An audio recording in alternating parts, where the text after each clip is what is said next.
सच को सामने लाने की।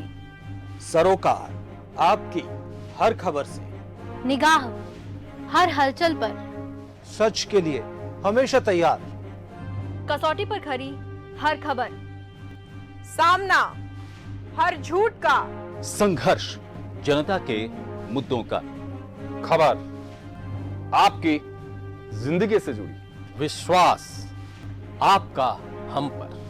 जन टीवी, जन जन की आवाज।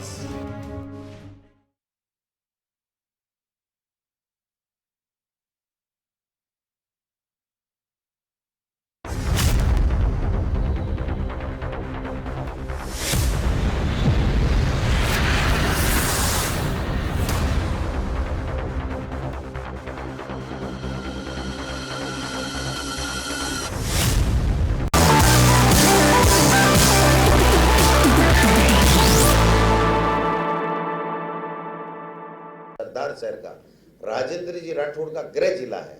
मैं दावे के साथ कहता हूं कि कांग्रेस जीतेगी। उनमें जितना दम है उतना लगा लें, कांग्रेस पार्टी जीतेगी। ये गुड गवर्नेंस ही, और क्या है? गुड गवर्नेंस नहीं हो तो कोई वोट देता है क्या उपचुनाव में? पहले जब इनका राज था तब आपने देखा हम जीतते थे। आज क्या स्थिति है? उल्टी स्थिति है।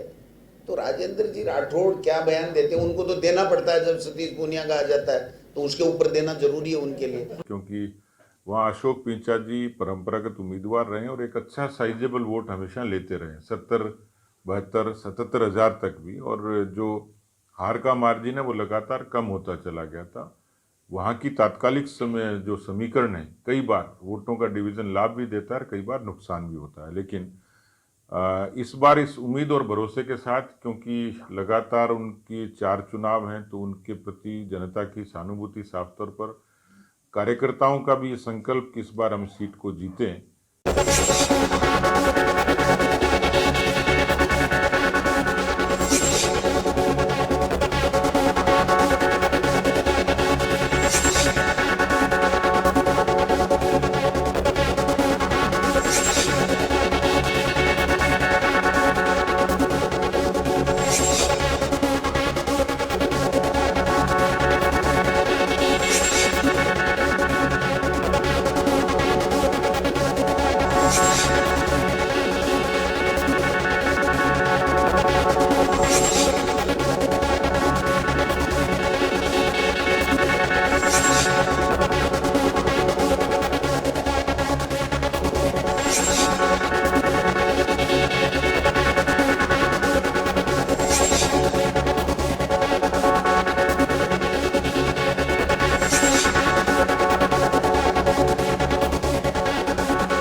देख रहे हैं खास खबर में हम बात करेंगे राजस्थान में एक और उपचुनाव।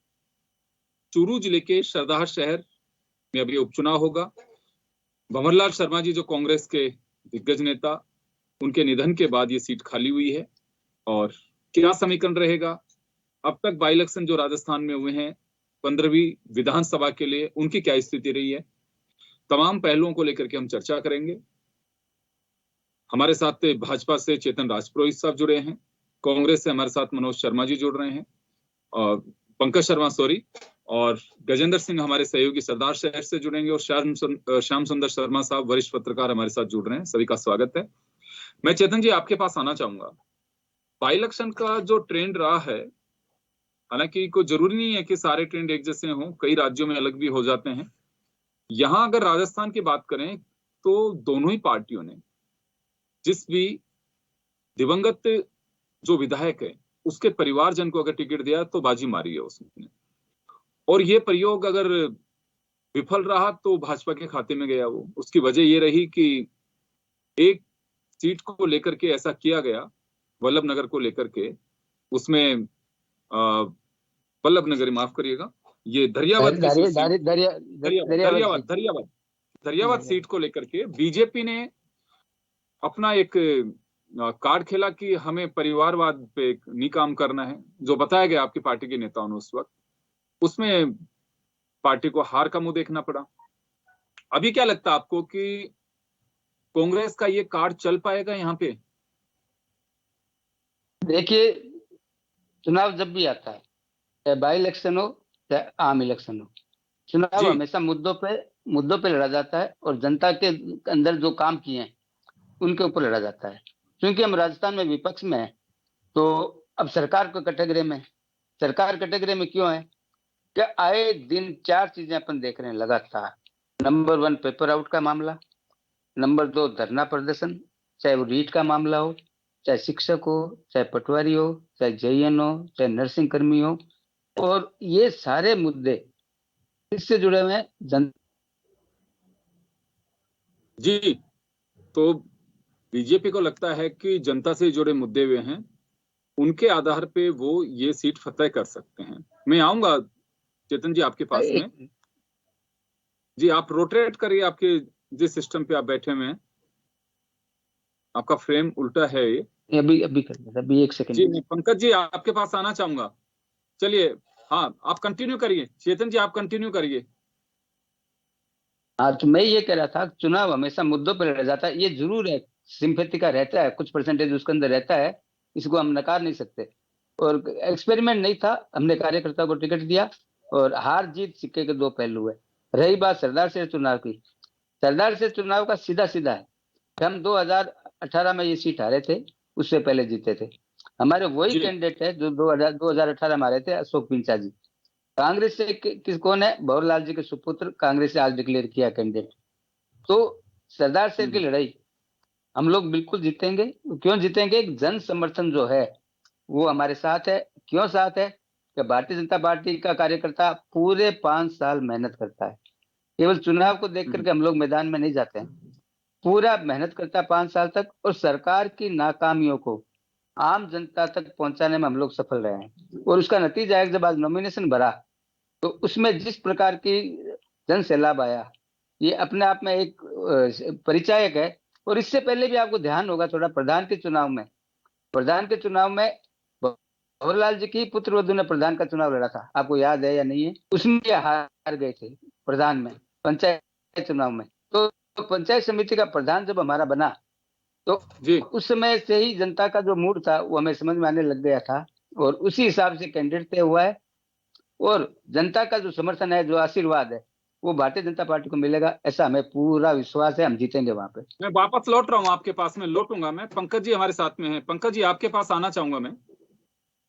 सिंपैथी गेन करने के लिए पार्टी ने एक भंवर जी के परिवार को टिकट दिया है, ये कार्ड खेला है। ये कहा जा रहा है कि ये ताकि सीट जीती जा सके और परिवारवाद को आगे बढ़ाने की कोशिश की। बीजेपी का एक ये भी आरोप है। देखिए, किसी भी तरीके से परिवार के आरोप पे नहीं है, ये परिवारवाद नहीं है। क्योंकि अगर बीजेपी ये कह रही है कि परिवारवाद है, तो उन्होंने भी किरण माहेश्वरी जी की बेटी दीप्ति माहेश्वरी जी को उनका कैंडिडेट अपॉइंट किया था। लेकिन मैं यहाँ यह कहना चाहता हूँ कि कांग्रेस मुद्दों पर चुनाव लड़ती है। कांग्रेस की जो विकासशील योजनाएं हैं उनको लेकर ही सरदार सर के चुनाव में वो जा रही है। और जहां तक रही बात भंवरलाल शर्मा जी के सुपुत्र को टिकट देने की, तो ये एक भंवरलाल शर्मा जी के सुपुत्र ऑलरेडी कांग्रेस में लगातार काम कर रहे हैं। ऑलरेडी बहुत लंबे टाइम से वो सक्रिय हैं। और ये एक तरह से हमारे नेता को हमारी श्रद्धांजलि है कि उन्हीं के सुपुत्र को ये टिकट हम लोग दे रहे हैं। और लेकिन हम लोग वहाँ जाहिर तौर पे जो विकास कार्य सरदार सर के विधायक, पूर्व विधायक और स्वर्गीय भंवरलाल शर्मा जी ने करवाया, उनके नाम पे हम वोट मांगेंगे। भले वो चिकित्सालयों का काम हो, भले वो पशु चिकित्सा केंद्र का काम हो, स्कूलों का काम हो, रोडों का काम हो, तो लगातार भंवरलाल शर्मा जी ने वहाँ पे विकास के काम किए हैं। उन्हीं के काम पे हम लोग 5 चुनाव मांगे। वापस लौटूंगा आपके पास में। जी, श्याम जी जुड़ गए हमारे साथ में। सर, आपके पास आना चाहूंगा। जी, देखिए, अभी तो कहना बहुत जल्दबाजी होगी, लेकिन हाँ, ये बात जरूर है कि दोनों पार्टियों ने अपने प्रत्याशी तय कर दिए हैं। सीपीएम ने अपना कैंडिडेट उतार दिया है, आरएलपी अपनी तैयारी कर रही है, वो भी कल नामांकन करा सकते हैं। लेकिन अभी तक का जो ट्रेंड चला है राजस्थान में बाई इलेक्शन का, 15वीं विधानसभा के लिए जो बाई इलेक्शन हुए हैं, मैं 5 के रिजल्ट देख रहा हूं। अभी 6ठा बाई इलेक्शन ये इधर अभी होगा। इसमें जिसके परिवार पर जिस पार्टी ने कार्ड खेला है वही जीत गया। फरियाबाद में बीजेपी ने अपने किसी दूसरे कार्यकर्ता को दिए, दिवंगत विधायक के परिवार में से किसी को नहीं दिया, तो हार का मुंह देखना पड़ा। क्या लगता है आपको कि सिंपैथी कायम रहती है, इस वजह से राजनीतिक दल अपने ही किसी कार्यकर्ता को टिकट देते हैं? देखिए युगेंद्र जी, ये बात सही है कि राजनीति में जीत सुनिश्चित करने के लिए पार्टी सहानुभूति वोट का भी करती है, इंतजाम करती है। लेकिन अब मैं ये कहना चाह रहा था, चेतन जी कह रहे थे हमारा कार्यकर्ता है, कार्यकर्ता आपका 16,816 वोटों से आ रहा है 2018 के चुनाव में। इतना बड़ा गैप कैसे दूर कर पाओगे मुझे नहीं पता। जाटों की नाराजगी दोनों ही दल के साथ है, दोनों ही दलों ने नाराजगी दोनों दल को प्रकट की है कि हमारा इतना वोट है, उसके बावजूद हमको यहाँ चुनाव लड़ने का मौका ही नहीं मिल रहा और बाकी लोगों को दिया जा रहा है। देखिएगा आरएलपी इसका फायदा उठाएगी, जैसे पहले भी उठाया उन्होंने। अब देखिएगा आज नॉमिनेशन कर दिया, नॉमिनेशन में सरदार शहर विधानसभा क्षेत्र के लोग कम थे, बाहर के लोग ज्यादा थे, क्योंकि पार्टी ने शक्ति प्रदर्शन इसलिए किया कि भाई हम कम से कम ये तो दिखा सके लोग हमारे साथ है। लोग कहाँ के थे चेतन जी, आप देख सकते हैं वहां पर लोग सरदार शहर के कम आए। लेकिन ये बात सही है कि चीचा जी को केवल 4,000 वोट है सरदार शहर में जैन समाज के, और ओसवाल समाज के अगर लगा लिए जाए, अग्रवाल समाज के 4,000 8,000 वोटों के आधार पर आप टिकट दे दिया पीचा जी को, क्योंकि वो संघ के हैं, पहले चुनाव एक बार जीत भी चुके और हारे भी है चुनाव, हारे काफी चुनाव है उन्होंने, या 2-3 बार चुनाव हारे हैं भंवरलाल जी से। ये बात भी सही है कि देखिएगा कि आप तो वहां से चुनाव लड़ाने के लिए पहला शराब साहब को तैयार कर रहे थे, वो तो तैयारी पर बाकायदा, क्यों एन वक्त तो उनको मना कर दिया गया? मुझे नहीं पता। आपके और भी लोग, काफी लोग थे जो कि टिकट मांग रहे थे, और इनके देखिए स्वर्गीय भंवरलाल जी के भाई रामलाल जी ने भी टिकट मांगा था, उनको नहीं दिया, वो आपके साथ आएंगे नहीं, वो चलो किरदार करते हैं। आज कांग्रेस ने भी अपना उम्मीदवार घोषित कर दिया, पता ही था कि वो उनको घोषित करेंगे, क्योंकि कांग्रेस। देखिए एक बात तो सही बात है, भंवरलाल जी थे तो विकास काम में जो गति तेजी से कराई जानी थी शुरुआत में नहीं हो पाई, बाद में गहलोत साहब के साथ चले गए, उनके पुत्र को देखिए आर्थिक पिछड़ा आयोग का अध्यक्ष बना रखा मौजूदा। अब गहलोत साहब निश्चित रूप से वहां जाकर कहेंगे कि बजट में हम तुमको सब कुछ दे देंगे। सीवरेज का मामला वहां पे अटका पड़ा है, सीवरेज की और स्थानीय समस्या है, कुछ करा पाए। नाराजगी कुछ है, लेकिन नाराजगी इतनी हद तक भी नहीं है कि उनको बहुत ज्यादा दिक्कत आएगी। ये बात देखिएगा, अगर वहां का वोट का एनालिसिस किया जाए, 65,000 जाट मतदाता है, और दोनों ही देखिए, दोनों ही पार्टी के प्रदेश अध्यक्ष जाट आते हैं और दोनों ही शेखावटी आते हैं, दोनों ही अपनी पार्टियों से जाट कैंडिडेट को जिले के हैं, एक तो उसी जिले के हैं और एक बिल्कुल वहाँ पड़ोसी जिला कह सकते हैं, सीकर से आते हैं और लक्ष्मणगढ़ से चुनाव लड़ते हैं। लेकिन यहाँ स्थिति ये है कि देखिएगा कि जो भाजपा के प्रदेश अध्यक्ष है, उन्होंने जन्मस्थली तो आपकी चूरू के अंदर ही है, लेकिन वो कर्मस्थली उन्होंने आमेर चुन ली। क्यों चुन ली अभी तो चेतन जी बताएंगे, यहाँ क्यों नहीं राजनीति करते, उनको राजनीतिक परिप्रेक्ष्य में पसंद क्यों नहीं आता चूरू, ये बात भी सही है। अब देखिएगा दोनों ही पार्टी के प्रदेश अध्यक्ष की इज्जत तो दाव पे लगी हुई है, अब दोनों ही पार्टी के कहते हैं हमारे कहने से टिकट मिला क्या? अब ये बात सही है कि देखिएगा, दिवंगत नेता के प्रति श्रद्धांजलि देने के लिए जो मैं पंकज जी बात कर रहे थे, क्योंकि वोटों के आधार पर आप जीत सकते हो, इसलिए आपने अनिल जी को चुना है। अब देखिएगा कि आरएलपी जो है, हनुमान बेनीवाल है, वो लालचंद मोड़ को चुनाव लड़ाना चाहती है और उसकी तैयारी कर रहे हैं। और देखिएगा हरियाणा वाली पार्टी भी आ सकती है चुनाव लड़ने के लिए, यहाँ पर जिस प्रकार से सेंधबारी की जा सकती है। यहाँ हरिजन 55,000 वोट है, ब्राह्मण 45,000 वोट है, मुस्लिम 23,000 वोट है, राजपूत 20,000 है, माली 10,000 है, कुमार 8,000 है, 8,500 है। आधार देखा जाए तो कहा जा सकता है कि कुछ पलड़ा कांग्रेस की तरफ झुकाव लेता है, क्योंकि मुस्लिम वोट भी है, एससी वोट भी है। वापस लौटूंगा सर, मैं वापस लौटूंगा श्याम जी आपके पास में, और मैं एक बार वापस रुक करना चाहूंगा। चेतन जी, आप सुन पा रहे हैं मुझे? नहीं, आवाज आ रही है, बस एक मिनट, थोड़ा सा मेरे के वही फोन आके खराब कर रहा है। वापस लौटूंगा आपके पास में, मैं जब तक पंकज शर्मा जी का रुख करना चाहूंगा। पंकज जी, अभी तक के ट्रेंड के हिसाब से श्याम जी को लगता है कि पलड़ा भारी है कांग्रेस का, लेकिन इतना सहज भी नहीं है, क्योंकि जाट ओबीसी आरक्षण का जो मामला उठा रहे हैं हरीश चौधरी, उसको लेकर के भी यहाँ पे कुछ गर्माहट नजर आ सकती है। जो उन्हें संदेह है कि वो आरक्षण का मुद्दा आ सकता है, वो मुश्किल पैदा कर सकता है सरकार के लिए। खैर देखो अभी क्या होगा, सब भविष्य की चीजें हैं, अभी कहना बहुत जल्दबाजी होगा। लेकिन जो आधार है, क्या परिवार जो सिंपैथी है परिवार को जो मिल पाएगी, सोच के चल रही है कांग्रेस, वो ज्यादा प्रभावी मान के चलते हैं। देखिए, निसंदेह भंवरलाल शर्मा जी उस क्षेत्र के बहुत बड़े नेता रहे हैं। लगभग 40 साल से ज्यादा समय से उन्होंने राजनीति की है, लगातार वहाँ की सामाजिक जीवन में वो सक्रिय रहे हैं, और उसके साथ साथ उन्होंने विकास के कई कार्य करवाए हैं। भले ही वो पशु चिकित्सा केंद्र बनाने हो, स्कूल्स बनाने हो, सड़कें बनानी हो, नालियां बनानी हो, और अभी उनकी डेथ उससे कुछ समय बाद ही अशोक गहलोत जी ने उनके नाम पे वहाँ पे हॉस्पिटल का भी नामकरण किया है, और लगातार वो कार्य करते हैं। जहाँ तक बात है ट्रेंड की, तो ये बहुत बड़ा ट्रेंड है कि वहाँ की जनता ने लगभग 15 में से 9 बार वहाँ को कांग्रेस को जिता है। तो ये अपने आप में वहाँ की पूरी सरदार शहर की पूरी कहानी कहती है कि वहाँ के लोग कांग्रेस की विचारधारा से, कांग्रेस के विकास कार्य की योजनाओं से, इन सबसे को गति देना चाहते हैं। और इसीलिए इस बार भी, क्योंकि अभी राजस्थान में कांग्रेस की सरकार है, कड़ी से कड़ी मिलेगी, वहाँ के विधायक चुन के आएंगे अनिल शर्मा जी, तो वहाँ लगातार अच्छे काम को गति मिलती रहेगी।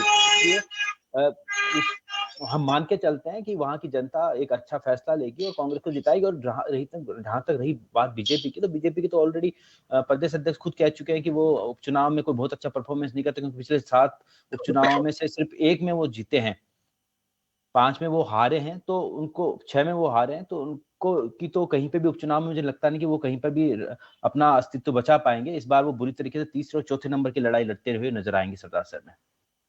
लेकिन बीजेपी यही मान के चल रही है कि उन्होंने जो स्ट्रगल किया वहां लगातार रहे हैं, हार गए तो उसके बावजूद उन्हें सिंपैथी मिलेगी।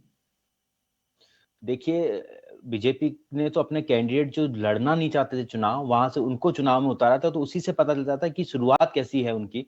वो केवल मन मार के चुनाव लड़ने वाली बात है। वहां भारी बहुमत से अनिल शर्मा जी जो कांग्रेस के कैंडिडेट हैं वो जीत के आएंगे, और जो विकास की योजना है, जो लगातार अच्छी योजनाएं अशोक गहलोत सरकार ने दी है, भले वो शिक्षा में हो, भले वो सड़कों के लिए हो, भले वो जो स्वास्थ्य के लिए हो, सारी योजनाओं के लिए वहां की जनता वोट डालेगी। और ये वोट में जो चुनाव जीतकर हमारा कांग्रेस के विधायक आएंगे, वो ये प्रमाणित करेगा कि 2023 में भी कांग्रेस की सरकार राजस्थान में बनेगी। ये सेमीफाइनल आप कह सकते हैं इसे। जी गजेंद्र, आप सुन पा रहे हैं मुझे?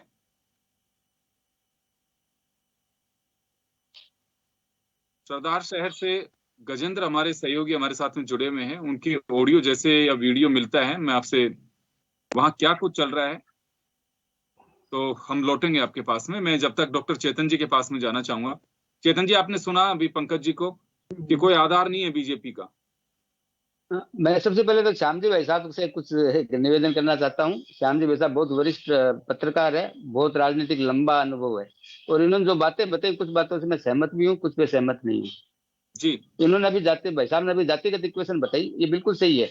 वहाँ जातिगत हिसाब से, जातिगत समीकरणों से देखें तो अशोक जी पिंचा का उसमें कम संभावनाएं बनती है। लेकिन आपको ये भूलना नहीं चाहिए कि अभी पंचायत चुनाव जो हुए थे, पंचायत समिति सरदार शहर थे, भंवरलाल जी खुद थे उस समय, उस समय भंवरलाल जी ने अपनी पुत्र वधू को कांग्रेस की टिकट पर प्रधान के लिए चुनाव लड़वाया था, और उनके प्रेजेंट रहते रहते उनकी पुत्र वधू प्रधान का चुनाव हार गई। प्रधान का चुनाव क्यों हार गई? क्योंकि ग्रामीण मतदाता जो थे सारे, अगर बात करें तो सरदार शहर की, तो प्रधान के चुनाव में सरदार शहर नहीं आता, पहली बात। दूसरी बात, अशोक विंचा जी ने 6 चुनाव अभी तक वहां पे लड़े हैं, ये बिल्कुल सत्य है। ये छठा चुनाव उनका है। अशोक विंचा जी के बारे में जो बीजेपी में जो कैंडिडेट टिकट मांग रहे थे, उन सबका एक मत तो बिल्कुल था कि भाई अशोक जी भाई साहब को टिकट देते तो कोई दिक्कत नहीं है। तो पार्टी ने सर्वानुमति सबसे सलाह कर करके और अशोक विंचा जी को मैदान में उतारा, पहली बात। अब आई आगे इलेक्शन की बात। इलेक्शन में आप मान के चलिए कि ये सही है कि हम बाई इलेक्शन में एक बाई इलेक्शन हम जीते हैं, केवल वल्लभ नगर वाला, उसमें भी हमारे वोट परसेंटेज कम हुआ, ये सत्य है। लेकिन सरदार शहर की जो पृष्ठभूमि है, अशोक जी पिंचा के तो वोट उतने ही थे पहले शुरू से, लेकिन विधायक भी रहे, राजसमंद से दिव्या में तो आते थे आप। हाँ, राजसमंद की बात कर रहा हूँ। किरण महेश्वरी जी की बच्ची दिव्या जी वल्लभ नगर हारे थे हम। वल्लभ नगर प्रीति गजेंद्र शेखावत जीते थे वहां पे, हम हारे थे वहां पे, ये सही है। और सत्य को स्वीकार करने में कहीं कोई दिक्कत परेशानी कुछ नहीं है। लेकिन सरदार शहर के अंदर अभी श्याम जी भाई साहब कह रहे थे कि वहां लोकल लोग नहीं थे, ये बिल्कुल जो स्टेज था वहां पर, स्टेज पे चूंकि हमारे संभाग के सारे नेता गए थे, डॉक्टर राम प्रताप भी गए थे, सतीश जी भी गए थे, अर्जुन राम जी भी गए थे, इवन बीकानेर के महापौर भी गए थे, तो सभी लोगों को स्टेज पे एक जगह देनी पड़ती है, क्योंकि वो बड़े नेता जो थे समर्थन के लिए गए थे, नॉमिनेशन भरवाने के लिए। लेकिन सामने जो जनता थी, सामने जनता जो थी वो पूरी की पूरी सरदार शहर विधानसभा की थी भाई साहब, ये आपको भी पता है, मेरे को भी पता है, मैंने वो वीडियो पूरा देखा है। तो ये कहना है कि वो लोकल जनता नहीं थी, तो ये बहुत ठीक नहीं रहेगा। तीसरी बात, सरदार शहर पे अशोक जी पिंचा पे विश्वास किया सरदार शहर ने। पिछला चुनाव हारने का मतलब ये नहीं है कि ये चुनाव हम हारेंगे क्योंकि पिछला हार गए। ऐसे बहुत से उदाहरण अपने पास है। आप को एक बात याद आती है, अशोक जी गहलोत को एक बार एक पत्रकार ने पूछा था सरकार बनने के बाद कि आप जादूगर हो, तो उन्होंने कहा इससे बड़ा जादूगर क्या होगा, मैं अपनी पार्टी का एकमात्र विधायक और मुख्यमंत्री हूँ, अभी भी आपको शक है मेरी जादूगरी पे। तीसरी बात, आज सचिन पायलट जी क्या बोले, आपको पता है सचिन पायलट जी क्या बोले? सचिन पायलट जी वो व्यक्ति है जो पूर्व प्रदेश अध्यक्ष है, पूर्व उप मुख्यमंत्री है। उन्होंने कहा सरकार घोषणाएं तो कर रही है लेकिन जमीन पर नहीं उतर रही है। ये कोई बीजेपी ने नहीं कहा, ये कांग्रेस के ही नेता ने कहा है। उतर रही है क्या? हाँ, आपके हिसाब से उतर रही है, बीजेपी ने नहीं कहा। नहीं, हम तो शुरू से कह रहे हैं, पहले दिन से। लेकिन मोहर किसने लगाई है? हमारी बात पे तो कह सकते हैं विपक्ष के ऐसे ही कहेंगे। सरदार शहर का जातिगत इक्वेशन नहीं चलता वहां पे लोकप्रियता देखी जाती है, जनता के बीच में कौन रहता है पूरे 5 साल तक। ये नहीं है चुनाव जीते जयपुर चले गए, जनता के बीच में गए नहीं। अशोक विंचा जी पिछले 30-40 साल से जनता के बीच में बैठ के राजनीति करते हैं, वहां जनता की सेवा करते हैं। उन सेवा के कारण ही पार्टी ने उनको टिकट दिया है, और पार्टी हमेशा टिकट उसको देती है जो विनिंग कैंडिडेट हो। कोई भी पार्टी होता है, कोई भी राजनीतिक दल हो, जीतने के लिए चुनाव लड़ता है, हारने के लिए कोई नहीं लड़ता है। हमें ये पता है अशोक पिंचा जी बहुत मार्जिन वोटों से सरदार शहर में जीतेंगे। आप और हम यही चर्चा करेंगे और ये कहेंगे कि जो पिछला ट्रेंड था उसको हमने खत्म किया है और ये बीजेपी की यात्रा का शुरुआत हुई है। हम सरदार शहर का चुनाव मार्जिन वोटों से जीतेंगे। जी चलिए, बिल्कुल हर पार्टी अपनी तैयारी करती है। वो हम बचपन से सुनते आ रहे हैं, जीत उसी की होती है जनता जिसको चाहती है। जनता क्या कार्ड खेलती है, राजनीतिक दल तो अपने कार्ड सारे खेलेंगे, लेकिन जनता का कार्ड सबसे बड़ा होता है कि वो ईवीएम में किसके नाम पर मुहर लगाती है, और सबसे इम्पोर्टेंट भी वही होगा। सारी जो मेहनत है, कवायद है। लेकिन एक बात है, हमने ईवीएम पर आरोप नहीं लगाया कभी भी, और लगाएंगे भी नहीं। अब तो ये भी नहीं लगा रहे हैं। हम कभी ईवीएम पर आरोप पहले भी नहीं लगाया, आगे भी नहीं लगाएंगे। आपने जो कहा वो बिल्कुल सत्य है। जनता जिसका बटन दबाएगी वो जीतेगा, वही नेता बनता है, वही जीतता है। लेकिन ईवीएम पे दोष हम कभी नहीं देंगे, पहले भी नहीं दिया था, अभी भी नहीं देंगे। आगे तो नहीं दोगे? हमने कभी दिया ही नहीं है। हमने ईवीएम पे हमने कभी दिया ही नहीं है, भविष्य में क्यों देंगे? हमारे ट्रैक रिकॉर्ड ये है कि ईवीएम की हम किसी को भी नहीं देते। हमारे विपक्षी दल मैं कहते हैं आपकी न्यायपालिका तारीफ इस वजह से करूंगा डॉक्टर साहब, आपकी तारीफ करूंगा कि आपने बड़े शालीन और सदैवे अंदाज में एक मजे पॉलिटिशियन की तरह अपनी बात रखी है पार्टी के हित में, बहुत अच्छी बात है। अदरवाइज आपकी जगह कोई दूसरा प्रवक्ता होता हो तो सबसे पहले ये कहते हैं कि पिछले 5 जो चुनाव हैं जिसमें कांग्रेस जीती है, उनमें पार्टी की सरकार ने दुरुपयोग किया अपने संसाधनों का। आपने एटलीस्ट ये तो नहीं कहा।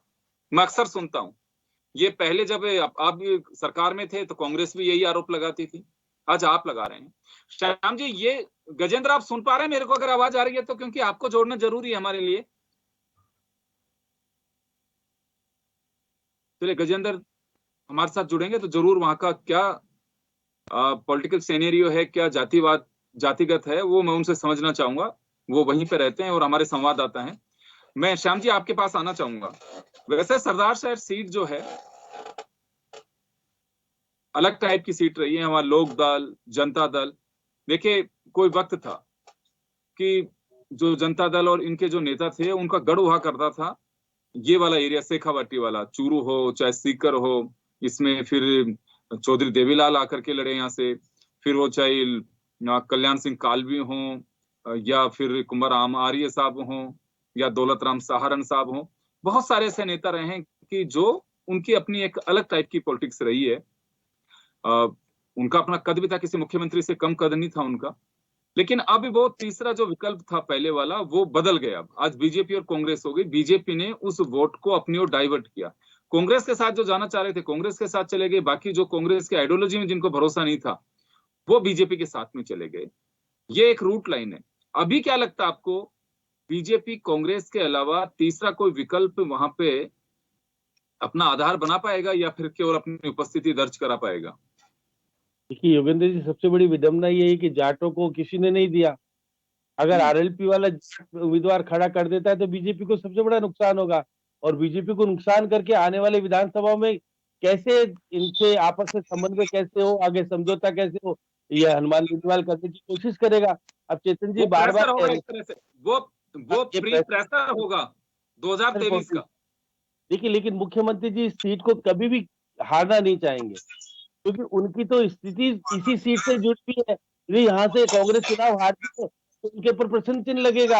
अभी तक तो एक राजनीतिक दाग लगा हुआ है, वो अगर ये हार गए तो फिर और कुछ स्थिति जाएगी। इसलिए मुख्यमंत्री किसी भी कीमत पे इस सीट को जीतने की स्थिति पैदा करेंगे, चाहे भले कुछ भी करना पड़े और ये कहना पड़े कि भाई हम बजट में भरपूर पैसा भी देंगे सरदार शहर को, आप हमारे कैंडिडेट को लेके आओ, आपका भरपूर विकास करके देंगे। ये बात तो सही बात है, क्योंकि चेतन जी आपके पास तो कुछ कहने के लिए है नहीं, कहने के लिए, क्योंकि देखिए आपके जो नाराज लोग हैं, शिवचंद साहू है या दौलत राम सारण की जो पुत्रवधु सुशीला सारण है, ये भी खड़ी होने चाहती थी, सत्यनारायण सारण भी खड़ा होने चाहते थे, सत्यनारायण झांझरिया भी खड़ा, और गिरधारी लाल पारिक और मधुसूदन राजपुरोहित, ये सब टिकट मांग रहे थे। अब इनको आपने अभी तक संतुष्ट किया नहीं किया, क्योंकि ये लोग कहेंगे कि हमको तो कभी देते ही नहीं हो, जो हारता रहता है उसी को जीत निकाले कहते हो। हम तो कम से कम पार्टी के कार्यकर्ता ऐसे वक्त पे काम करते हैं जबकि वो तो अपने दुकान चलाते हैं मेडिकल की। लेकिन ये बात है उनकी छवि खराब नहीं है, ये मैं कह सकता हूँ पीछा जी की छवि खराब नहीं है, क्योंकि उनका सरनेम पीछा जी है, किसी को पता ही नहीं पड़ता कि जैन समाज से आते हैं, इसलिए उन्होंने उनका जो सरनेम के हिसाब से पता नहीं कौन क्या कैसे वोट डाल दे। लेकिन ये बात सही, जैन समाज से आते हैं, उनका ये बात भी सही, व्यवहारिक पक्ष मजबूत है, ये बात कह सकते हैं, और संघ के कार्यकर्ता सक्रिय तरीके से काम करेंगे। अब कितने सक्सेस हो पाएंगे वो बात अलग है, लेकिन जाट मतदाता इनके खिलाफ जाएंगे तो नुकसान होगा बीजेपी को। बिल्कुल श्याम जी, मैं माफी चाहूंगा, समय का अभाव है, मैं रोकना चाहूंगा तमाम अतिथियों को, क्योंकि वजह साफ है। अभी तो टिकट डिक्लेयर में है, नामांकन का काम चल रहा है, फिर स्क्रूटनी होगी, उसके बाद में वापस लेने का सिलसिला होगा, फिर पिक्चर क्लियर होगी कि कितने लोग मैदान में टिकते हैं, क्या जातीय समीकरण बैठेंगे, क्या पलड़ा किसका भारी हो सकता है, वजह क्या हो सकती है, क्या सरकार के खिलाफ कुछ एक ऐसी कोई हवा तैयार हो रही है, या बीजेपी के प्रति कोई सिंपैथी जा रही है कि पीछे 4 बार चुनाव हार चुके हैं, या भंवरलाल शर्मा के पुत्र अनिल जो हैं वो सिंपैथी गेन कर पाएंगे। अभी कहना बहुत जल्दबाजी होगा, हमें थोड़ा सा इंतजार करना होगा। जैसे जैसे चुनाव की घड़ियां नजदीक आएंगी सारी तस्वीर भी साफ होती जाएगी, हम आप तक पूरी कोशिश करेंगे तमाम चीजों को पहुंचाने की। चलिए दीजिए मुझे इजाजत, नमस्कार।